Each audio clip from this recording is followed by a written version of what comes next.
welcome back to the Mighty Blues. My name is of course Cameron, and in today's video we are going to be previewing the upcoming Carabao Cup fixture between Everton and Southampton at Goodison Park. Obviously what we know so far, Everton have beaten Southampton already this season, one of only two teams we have managed to get the victory against in the Premier League, and we beat them by 2-1. Danny Ings scoring for our opposition on that day. And we know that this is going to be a tough game. This is definitely not going to be a walk in the park, you know. Although Southampton haven't been on great form this season and they haven't been too good, we know that they can definitely score and they've definitely got players that can threaten us, and we need to make sure that we are very defensively strong and that we keep a strong back line and that we do take our chances in this game to make sure that we can progress on to the next round. So obviously we know that if we progress tomorrow night and if we manage to beat Southampton, we then go on to play Leicester away from home in the 4th round of the Carabao Cup. Again, another hard game, another tough game. We won't talk about that too much now in this video because obviously we don't know whether we're through yet. That is if we get through, and we've still got a tough game ahead of us tomorrow night against Southampton to discuss. So let's just focus on that, and that's what the players and that's what Marco Silva need to be doing, focusing on this game first and then worrying about the Leicester game after that. So in terms of predicting a team for this game, it was quite tough for myself. I was unsure of who Marco Silva would go for. I've ended up putting a team up there that I kind of want Marco Silva to go with, but I'm not too sure, and I'll highlight certain players as to who I'm not sure will start and who I'm not sure Marco Silva will put in. So we'll start from goalkeeper. So usually every Premier League game you'd hear me say Jordan Pickford takes the goalkeeper spot as per usual. That just is set in stone now. Obviously, we know Carabao Cup games, cup competitions, managers like to use different goalkeepers. I'm unsure whether Jordan Pickford will start tomorrow or whether it'll be Martin Stekelenburg. I don't know whether Stekelenburg's going to be our backup League Cup keeper, FA Cup keeper, or because we're now facing sort of Premier League opposition and we're getting tough games, and this is really a competition that we should be looking to win, because at the end of the day, we haven't won a trophy in 20 odd years and we can't take any cup competition lightly, as we'll play a weakened side sort of, because we can't afford that. We're not the type of club that can afford to do that because we haven't won a competition in 20 years, so we need to be fielding our strongest team every single cup game to make sure we can get to these semi-finals and finals and get the trophies in the bag. Because at the end of the day, if you play this game and you put a weakened side out and you think, oh, it's only the Carabao Cup, and then we get knocked out, that could have been a competition we win. Let's be honest, we're not going to win the Premier League this season, and the FA Cup's a much tougher competition, so we really should be going for this, and we really should be fielding a strong side to face Southampton tomorrow night.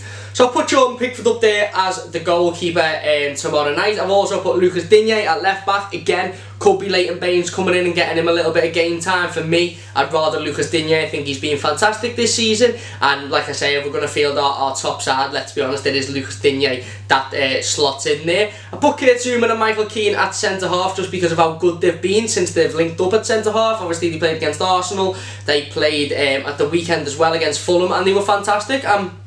Why change a team that's doing well? Why change a defensive partnership that's performing so well together? You know, you could easily throw in a Holgate.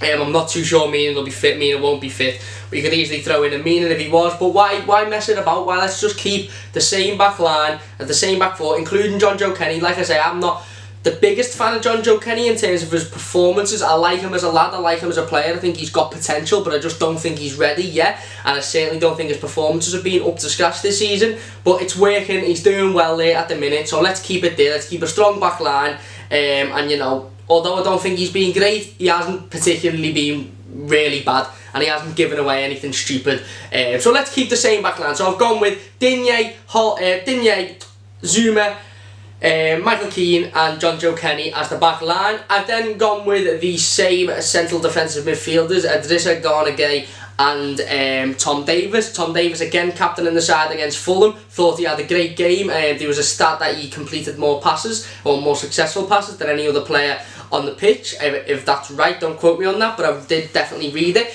I think Tom Davies had a great game, and I think Everton fans like to jump on Tom Davies's back when he doesn't have a good game, but when he has a good game, it's sort of under the radar. And I think we need to give Tom Davies a lot more praise for his performance on Saturday afternoon against Fulham, because I think he was excellent. Don't get me wrong, there was a couple of times, a couple of passes that he misplaced, but every time he gets the ball, he strives forward and he wants to make something happen, and he's pushing and he's pushing and he's pushing, and he's confident. No matter how many times fans can boo him or have a go at him for losing the ball, he'll always want the next ball and want to do better, and that's that's the sign of how good of a player the lad is, and his attitude really is right. So I've gone for Tom Davies there at central defensive midfield. He will take the armband again, just because he is being, touted as one of the captains now. Idrissa Gana Gueye takes the place next to him. Like I said in my game review of the Fulham game, I think Gana Gueye had a brilliant game on Saturday. Certainly a better game than he has had for the rest of the season. I think his performance on Saturday was a lot better than any of his performances this season, and I don't know whether that's because he didn't have Schneiderlin next to him, so he had a little bit more space, a little bit more freedom to play with. Obviously Tom Davies played naturally a lot more forward, and Gueye was further back, so instead of having two midfielders like this, it was more like that, sort of. So I don't know whether that was the case, but I do think Gana Gueye had a great game, and he takes the place for me. Here's where it gets a little bit shaky. So I've put Bernard on the left wing, Theo Walcott on the right wing, and Gylfi Sigurdsson through the middle. Now we'll go with Walcott and Sigurdsson now, because they're pretty self-explanatory. Like I said, Theo Walcott has just become our number one right midfielder now. He's playing well. He played well against Fulham. He still didn't, end up getting a goal, but he done well, and he done what he needs to do. Gylfi Sigurdsson obviously bagging 2 brilliant goals at the weekend after a not perfect performance in my eyes, but he definitely bagged the most important goals that we needed, and they were great finishes, and that's what you get from Gylfi Sigurdsson out the blue. In a situation where you wouldn't think anybody else on the pitch would score, he puts the ball in the back of the net. So he definitely takes the place for me.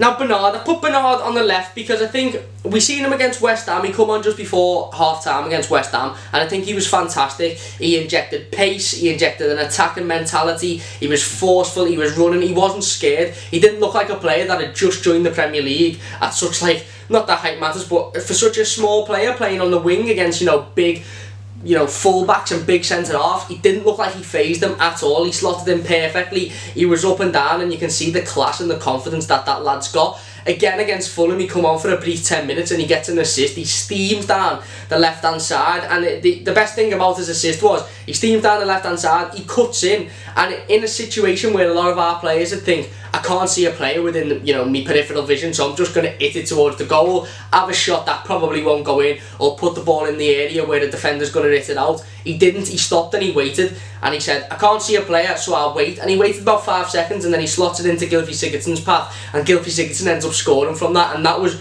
unreal. That impact that he had in the game, and that mindset to do that, and just how clever he is as a player, is something that we are desperately lacking in our squad, and especially in the start 11. And don't get me wrong, I'm not saying he should come in and start every week, because Richarlison is known to play on that left hand side, and he has also been very good this season.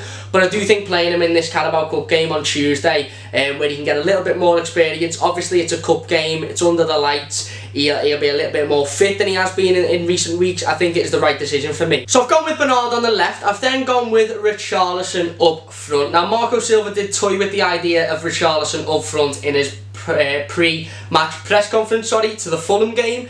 He said that he sees Richarlison as one of our strikers, one of our attackers, and he definitely does see him playing up front at some point in the future. He just hasn't seen enough of him yet to throw him in there in a Premier League game, in an Everton shirt at least. He was posed the question about him playing there for Brazil, but he said he hasn't seen enough of him on the training ground or in an Everton shirt to throw him there yet. And that is why I think this is the perfect opportunity to play Richarlison up front and to see what he can offer us up front. For me, he faded out the game a little bit on Saturday against Fulham in the second half. He was brilliant in the first half, and don't get me wrong, he still works hard, and he's still very forceful, and he wants the ball all the time, and he doesn't give up. But he does fade out the games a little bit in the second half when the ball maybe isn't going to him.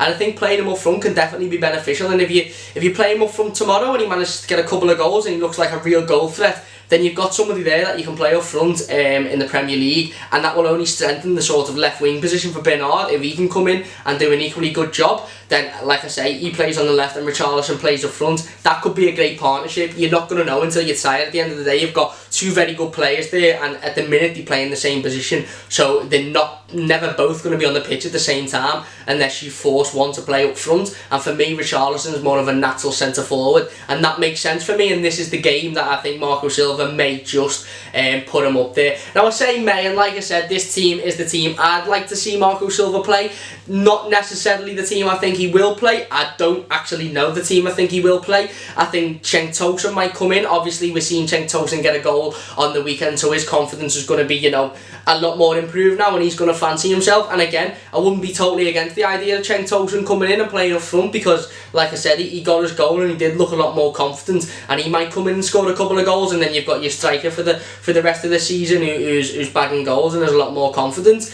You know, Morgan Schneiderlin might come in for the cup game. Martin Stecklenburg might start in goal. You might have Leighton Baines instead of Lucas Digne. I do not know. It all depends on how Marco Silva sees this game and how important he sees this game and what type of positions he wants to tinker with and what type of players he wants to keep in. Obviously, there's the fitness issue as well. We played on Saturday. A lot of this team that I've predicted played on Saturday, and I dare say a lot of that team will also play next Saturday in the Premier League. So if you're playing sort of 3 games in the space of 7 days, he is going to need to tinker with the squad, and it's who he tinkers with and what positions he tinkers with, and that I suppose we'll see, and it makes this team really hard to guess. So that's the team I want him to go with, not necessarily the team I think he will go with. Like I said, Cenk Tosun might come in, Leighton Baines might come in, you might see Dominic Calvert-Lewin come in, Niasse, I do not know, but that is the team I would like Marco Silva to go with. So yeah, this is definitely a game that we can win, and we've proved that this season. We have beaten Southampton already this season, and we know that we can put goals past them, and if we take our chances,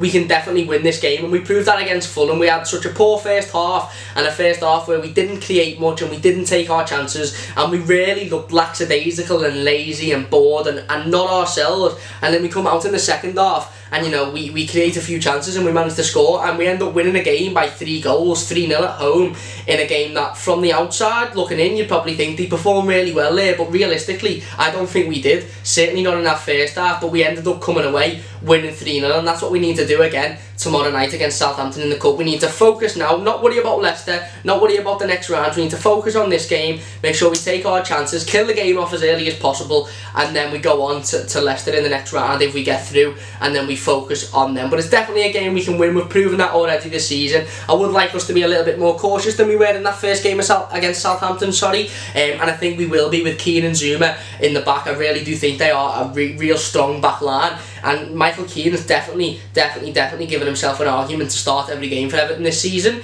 even when Yerry Mina comes in. So yeah, I think as long as we keep a strong back line, we can win this game, and we take our chances, we should really comfortably be beating Southampton at home. They have been poor this season, they haven't been great, but regardless of that, we still know they can score. So as long as we manage to keep a strong back line, I think we should be okay in this game. Let me know what you guys think in the comment section down below. Do you agree with my predicted team? Do you think Marco Silva will go with a similar team? Do you think that he maybe won't go with a similar team, but you like the idea of the team I've put up there? Leave me your predicted teams down in the comment section down below as well. Who do you think will come in? Do you think Richarlison will start up front and Bernard will come in, or do you think Richarlison will play on the left and Tosun will come in and you'll see Bernard come off the bench maybe a little bit earlier than he was against Fulham? So let me know your thoughts in the comments section down below. If you've got any predicted score lines, like I say, if you're brave enough to make one, put it down there in the comment section down below. I will be reviewing this game obviously on Wednesday, so hopefully we've managed to get the victory and progress into the next round, and then we can focus on playing Leicester away, which is another tough game, and another game that we'll really have to make sure we're defensively strong